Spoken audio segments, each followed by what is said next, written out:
Gusto ko lang sabihin sa'yo na thank you. Kasi kung wala ka, wala rin ako dito. Di ko matutupad rin yung mga pangarap ko. Kung wala po kayo, ayun. Salamat, ma. Palagi niyong suportahan yung Pinoy kasi nakakatulong sila sa mga tao na tulad.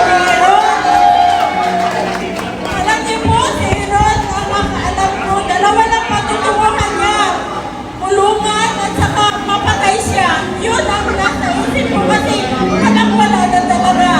Kaya ngayon na, Ryan ni Ron, patuloy po natin suportahan ang Pinoy para marami pa silang matulungan na tao na katulad ni Aaron. Salamat po sa inyo.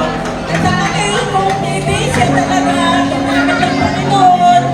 Alam mo, akong kamay nila ang iyong ilaw. Ang nanay at tatay mo, di malaman ang gagawin.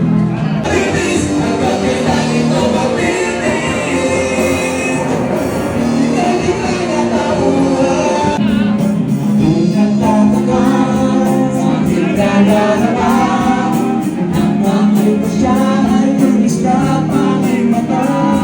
Ang gagawin, sana ayaw makasin na bakit doon. Ang gusto ko. Bossing, Talk TV, kung nanonood naman, Bossing, maraming salamat po. Kinumpleto mo po mga pangarap, Bossing. Maraming salamat po.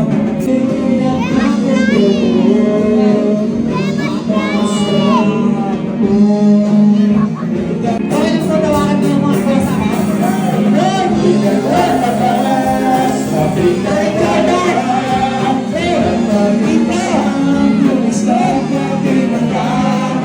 Sir, may sasabihin po ako.